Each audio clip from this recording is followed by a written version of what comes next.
61장 1절부터 11절까지 구약성경 1042쪽에 있습니다. 이사야 61장 1절부터 11절까지의 말씀입니다. 우리 한 절씩 읽고 마지막 11절은 한 목소리로 읽겠습니다. 제가 먼저 한 절 읽습니다.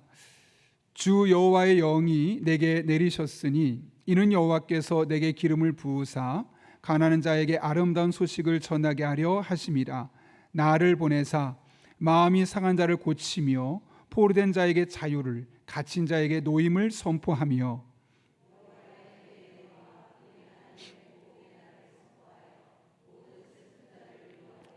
무릇 시온에서 슬퍼하는 자에게 화관을 주어 그 죄를 대신하며 기쁨의 기름으로 그 슬픔을 대신하며 찬송의 옷으로 그 근심을 대신하시고 그들이 의의 나무 곧 여호와께서 심으신 그 영광을 나타낼 자라 일컬음을 받게 하려 하심이라.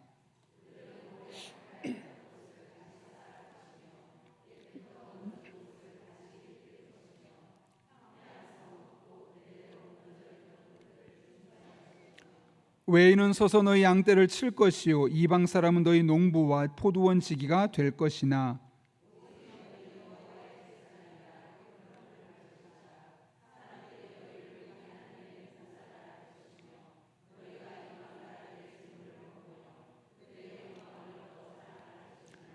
너희가 수치 대신에 보상을 배나 얻으며 능욕 대신에 몫으로 말미암아 즐거워할 것이라. 그리하여 그들의 땅에서 갑절이나 얻고 영원한 기쁨이 있으리라.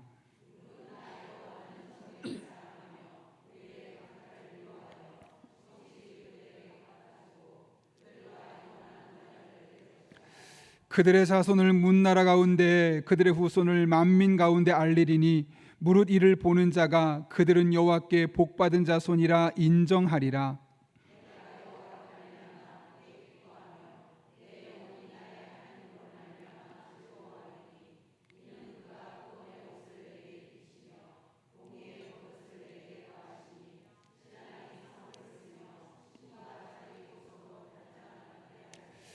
마지막 갈절 같이 있습니다. 땅이 싹을 내며 동산이 거기 뿌린 것을 돋게 함같이 주 여호와께서 공의와 찬송을 모든 나라 앞에 솟아나게 하시리라. 아멘. 우리 한번 앞뒤 좌우 있는 분에게 이렇게 인사하겠습니다. 당신은 여호와께 복받은 자손입니다. 이렇게 인사해 볼까요? 네, 여러분 한 분 한 분이 하나님께 복받은 자손임을 믿으십니까? 이미 받으셨고 지금도 받고 계시고 앞으로도 하나님의 은혜 안에 날마다 그 복 안에 거하게 될 것으로 믿습니다. 그런 하나님의 은혜를 여러분의 삶의 순간순간마다 경험할 수 있기를 축복합니다. 이 시간은 우리 여름 사역, 여름에 되면 우리 전도사님 한 번씩 다 설교하시게 되는데요. 설재 전도사님 나오셔서 아름다움을 만들어가는 사람들이란 제목으로 하나님 말씀 나누려 합니다. 우리 전도사님 나오실 때 또 박수로 환영해 주시겠습니다. 네, 감사합니다.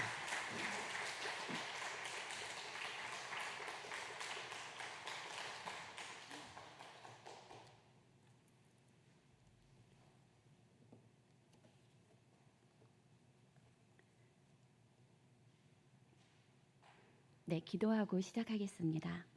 기도하시겠습니다. 온 우주 만물을 창조하시고 저희를 사랑으로 창조하신 주님, 오늘도 주님의 사랑과 은총에 힘입어 이 자리에 나아오게 하시니 감사드립니다. 이 시간 주님의 품 안으로 친히 이끌어 주시고 우리의 눈과 귀를 열어주셔서 주님의 역사하심을 목격하게 하시고 주님의 임재 안으로 더 깊숙이 들어가 누구든지 목마르거든 내게로 와서 마시라. 나를 믿는 자는 그 배에서 생수의 강이 흘러나오리라 말씀하신 것처럼 주님이 보내주신 성령의 가르침 받게 하옵소서. 저희를 위해 죽으시고 부활하신 예수님의 이름으로 기도합니다. 아멘. 하나님의 사랑과 그리스도의 평화가 여러분과 함께 하시길 빕니다. 장마가 끝나가고 무덥고 습한 날씨가 이어지고 있습니다. 산사태와 축사 붕괴로 사망자가 생겨나기도 했지요. 우리나라뿐만 아니라 세계 곳곳에 사망자가 있습니다. 이번 장마로 인해 피해를 입은 모든 이들에게, 기후 변화로 인해 어려움을 겪고 있는 모든 이들에게 주님의 위로하심과 치유의 손길이 함께하길 빕니다. 7월 둘째 주부터 교회 여름 성경학교가 시작되었지요. 영아부, 유치부, 아동부 여름 성경학교가 끝났고 중고등부와 청년부 여름 성경학교가 준비되고 있습니다. 여름 성경학교를 위해 기도하고 섬기고 계시는 모든 분들에게 하나님의 축복이 가득하길 빕니다. 저희 유치부 주제는 여호와 라파, 치유하시는 하나님이었습니다. 하나님은 우리를 치유하신다 라는 것을 배우고 우리를 구원하기 위해 예수님이 오셨고 우리 또한 예수님의 가르침을 따라 살아가야 한다는 내용입니다. 우리도 라파 키즈가 되자라는 내용이었죠. 우리 아이들은 그 존재만으로도 하나님이 우리에게 주신 축복입니다. 그렇게 귀한 우리 아이들이 살아가야 하는 세상, 지금 우리가 살아가고 있는 이 세상에는 다양한 가치관이 존재합니다. 세상은 말합니다. 돈을 많이 가지고 있으면 무엇이든 할 수 있다고, 많은 것을 소유하면 할수록 행복해질 것이라고 주장합니다. 그런데 성경은 세상이 이해하지 못하는 다른 이야기를 들려줍니다. 먼저 그의 나라와 그의 의를 구하라. 그리하면 이 모든 것을 너희에게 더하시리라. 우리가 하나님의 자녀라는 것을 기억하고 하나님의 자녀로서 무엇을 위해 살아가야 하는지를 말해줍니다. 저는 우리 아이들이 자신이 하나님이 보낸 존재라는 것을 알기를 원합니다. 우리의 참 아버지, 우주 만물을 창조하신 하나님이라는 사실을 우리 아이들이 알길 원합니다. 우리 모두가 하나님의 형상대로 창조되었다는 진실을 알기 원합니다. 이 놀라운 사실을 우리 아이들이 온 몸과 마음으로 알게 된다면 이 세상은 정말 놀라운 일로 가득해질 것입니다. 많은 사람들은 환경에 의해 영향을 받습니다. 그래서 자기 자신은 환경에 의해 빚어진 결과물이라고 생각하죠. 하지만 저는 우리 아이들이 자신이 하나님의 축복의 통로가 되는 존재라는 것을 알기 원합니다. 그렇게만 된다면 우리 아이들은 여름 성경학교에서 배운 것처럼 라파키즈로 살아가며 이 세상을 치유하는 사람으로 성장해 갈 것입니다. 그런데 우리 아이들만이 하나님의 자녀가 아니죠. 우리 또한 하나님의 자녀입니다. 우리 모두가 하나님의 손과 발이 되어 하나님의 꿈에 동참해야겠습니다. 오늘 이사야 본문은 우리가 누구이며 우리가 무슨 일을 할 수 있고 무슨 일을 해야 하는지를 잘 알려줍니다. 그리고 이 본문은 예수님께서 공생애를 시작하실 때 회당에 들어가 선포하신 말씀으로 시작됩니다. 주의 성령이 내게 임하였으니 이는 가난한 자에게 복음을 전하게 하시려고 내게 기름을 부으시고 나를 보내사 포로된 자에게 자유를, 눈먼 자에게 다시 보게 함을 전파하며 눌린 자를 자유롭게 하고 주의 은혜의 해를 전파하게 하려 하심이라. 그리고 이어서 말씀하셨습니다. 오늘 너희 귀에 이 글이 응하였느니라. 예수님은 공생애를 마치시고 십자가에 달려 돌아가셨지요. 인류의 모든 죄를 끌어안고 하나님과 우리의 화목제물이 되셨습니다. 예수님의 죽음은 죄인을 위한 죽음이었습니다. 어떤 의인을 살리기 위한 죽음도 아니었고 어떤 선한 사람을 살리기 위한 죽음도 아니었습니다. 죄를 지은 사람들, 병들고 약한 사람들, 먼지와 같은 우리들을 위해 죽으셨습니다. 예수님의 죽음으로 우리는 자유하게 되었고 진리를 보게 되었고 그로 인해 생명의 세계로 나아갈 수 있습니다. 실제로 예수님의 삶의 자리는 아름다운 순간들로 가득합니다. 예수님이 머무는 자리, 죽음이 생명으로 바뀌는 자리가 되었습니다.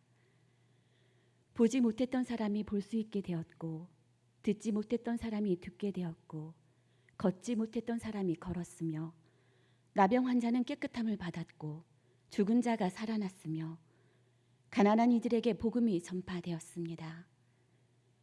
사람들을 치유하고 그들을 자유케 하는 기적들로 가득합니다. 오늘 본문에는 그 뒤에 이어지는 말씀이 있습니다. 그 부분에 주목하여 주시기 바랍니다. 3절 이하의 말씀인데요. 요약하면 다음과 같습니다. 잘 들어보시기 바랍니다. 슬픔이 기쁨이 된 사람들, 근심 대신 찬송하게 된 사람들, 바로 그들이 여호와의 의의 나무, 여호와께서 심으신 그 영광을 나타낼 자가 되리라. 그들은 황폐하였던 곳을 다시 쌓을 것이며 무너진 곳을 다시 일으킬 것이며 성읍을 다시 중수하리라. 그리고 여호와의 제사장이라 일컬어지리라. 나는 그들과 영원한 언약을 맺을 것이라. 땅이 싹을 내며 동산이 그 뿌린 것을 움돋게 함같이 여호와를 찬송함이 가득하여 질 것이다. 오늘의 본문 말씀은 요한복음에 나오는 예수님의 말씀을 상기시킵니다. 예수님은 아버지께로 돌아가실 것을 아시고 돌아가시기 전에 성찬을 나누시며 많은 이야기를 해주셨습니다. 그 유언과도 같은 말씀 중에 한 말씀이 생각납니다.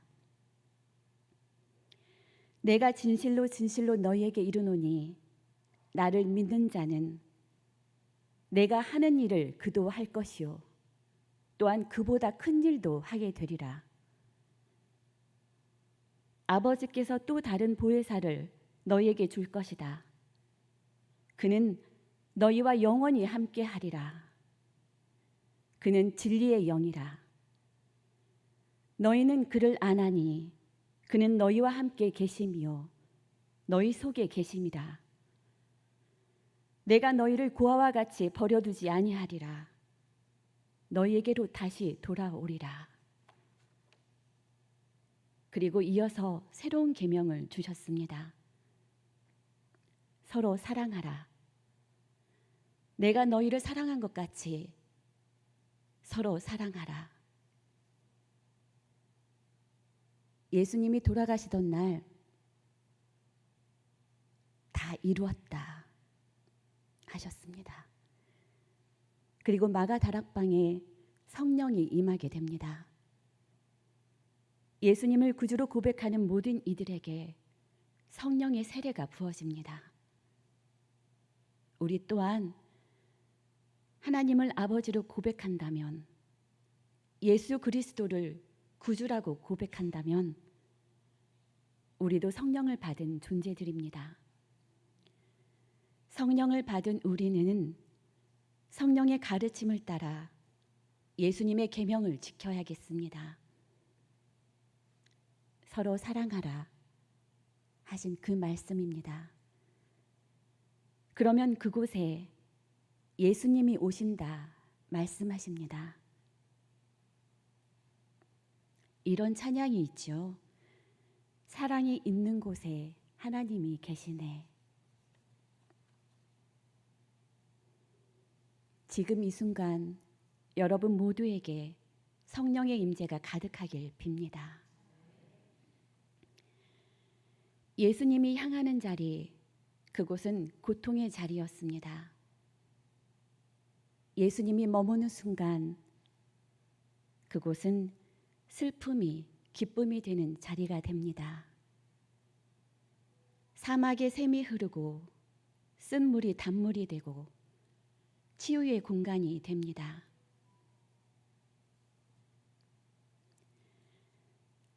제가 신학교에 들어가기 전에 자원봉사를 하곤 했는데요. 그때 저는 회사를 다니는 아주 평범한 직장인이었습니다. 매일 정신없는 하루하루를 살아가다가 문득 이런 생각이 들더군요. 내가 지금 무엇을 하고 있는 것일까? 나는 지금 무엇을 위해 살고 있는 것일까? 나는 누구인가? 그래서 시작했습니다. 일주일에 하루, 돈을 위해서가 아니라, 나의 생계를 위해서가 아니라, 나 자신을 위해서가 아니라, 아무 이해 없이, 어떤 유익함도 없이 그저 내가 가진 시간 중에 하루, 단 하루를 온전히 다른 사람을 위해 살아가고 싶었습니다. 그래서 시작했습니다. 정말 많은 일들을 했습니다. 고아원을 다녔고 양로원을 다녔습니다. 도움이 필요하다고 생각하는 곳들을 찾아다녔습니다. 자원봉사의 세계는 참으로 다양하더군요. 그만큼 다양한 사람들이 모여듭니다. 어떤 유익함도 없이 그저 다른 일을 위해 모이는 사람들입니다. 벽화를 그리는 자원봉사가 있습니다. 낡고 좁은 골목길에 거주하는 이들에게 위협적인 분위기를 만들어내는 낡고 오래된 벽에 그림을 그리는 일입니다. 함께 모여 그림을 그리고 나면 어둡고 컴컴한 골목길은 예쁜 벽화가 있는 밝고 아름다운 공간으로 탄생합니다. 아이들의 꿈을 키워주는 아름다운 등굣길이 되고 어르신들이 잠시 쉬어가는 휴식의 공간이 됩니다. 플로깅이라는 단어가 있습니다. 스웨덴어로 줍다라는 의미를 가진 플로카우프라는 단어에 달리다는 뜻의 조깅이 합하여서 만들어진 단어입니다. 예상한 것처럼 쓰레기를 주우면서 조깅하는 행위를 의미합니다. 플로빙이라는 단어도 있습니다. 플로카우프에 프리다이빙이 합해져서 만들어진 단어입니다. 프리다이빙을 하며 해양 쓰레기를 돕는 행위를 말합니다.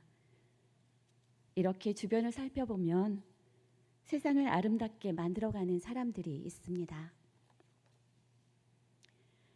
새벽에 교회로 향하는 길, 교회로 오는 길엔 동네 쓰레기를 치우는 청소차를 마주치게 됩니다. 쓰레기를 수거해가는 것이죠. 우리가 쓰고 버린 쓰레기들, 그분들이 없다면 어떤 일이 일어날까요? 험하고 어려운 일을 하는 사람들입니다. 불현듯 예수님이 생각났습니다. 예수님은 이 세상을 당신의 보혈로 깨끗하게 하셨지요. 하나님께 기도하기 위해 한동안 시골에서 생활한 적이 있는데요. 어느 날 기도하고 잠깐 쉬기 위해 산책을 하는데 문득 하늘을 바라보니 그곳에 하나님이 느껴집니다. 저를 스치고 지나가는 바람에도 하나님의 숨결이 느껴집니다. 밝은 햇살 속에 하나님의 따뜻함이 느껴집니다. 길가 꽃들의 향기는 하나님이 제게 보내는 향기 나는 편지 같았습니다. 우리의 삶은 어쩌면 우리의 본향이신 하나님을 향해 나아가는 순례의 여정인지도 모르겠습니다. 하나님을 향해 나아가는 길에 잊지 말아야 하는 것이 있습니다. 기도하는 것이고 그 기도를 실천하는 일입니다. 우리의 삶이 누군가가 하나님께 올려드린 기도의 응답이 되게 해달라고 기도합니다. 하지만 그런 길을 가는 것이 그리 쉽지는 않지요. 일상의 삶이 우리를 무디게 만들고 일상에 적응하다 보면 우리가 어디를 향해 가고 있는지를 까마득하게 잊곤 합니다. 참으로 답답하게 느껴집니다. 그럴 때마다 저는 생각하곤 합니다. 죄인된 나를 위해 예수님이 죽으셨다는 것을 기억합니다. 나는 이미 구원받았고 자유하게 된 존재라는 사실을 떠올립니다.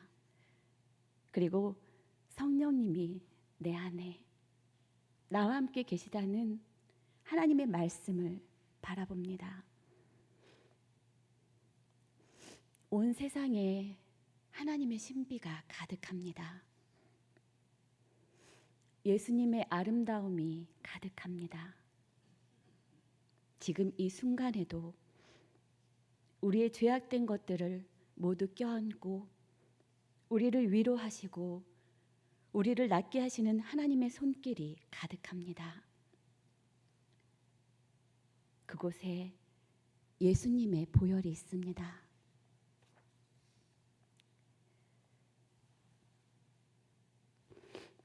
오늘 하나님은 우리에게 말씀하고 계십니다. 하나님의 위로함을 받은 자, 하나님의 위로함을 받아 슬픔이 기쁨이 된 사람들, 찬송을 부르게 된 사람들, 바로 그들이 무너진 곳을 다시 일으키게 되리라. 그들은 여호와의 제사장이라 일컬어지게 되리라. 하나님의 봉사자라고 불려지게 되리라. 그곳에 주님이 주시는 영원한 기쁨이 있습니다. 그리고 하나님이 약속하셨습니다. 나는 너희와 영원한 언약을 맺을 것이라. 예수님이 말씀하셨지요. 나를 믿는 자는 내가 하는 일을 하게 될 것이고 이보다 더 큰 일도 하게 되리라. 성령이 너희와 함께 영원히 함께 하리라.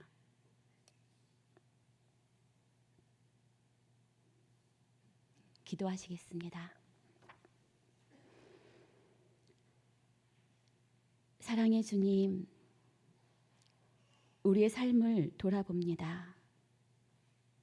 분주한 일상을 살아가며 일상에 떠밀려 우리가 어디로 가고 있는지 잊을 때가 많습니다. 우리가 누구인지도 잊어버리곤 합니다. 주님, 그럴 때마다 잠시 멈추어 주님께 기도하게 하옵소서. 다 이루었다 말씀하신 예수님의 말씀 기억하며 주님이 있는 곳에 참 자유가 있음을 알게 하옵소서. 우리와 영원한 언약을 맺을 것이라 약속하신 주님을 기억하게 하시고 주님이 보내신 성령님을 만나게 하옵소서. 예수님을 따라 살아가는 우리 모두가 되게 하옵소서. 예수님의 이름으로 기도합니다. 아멘.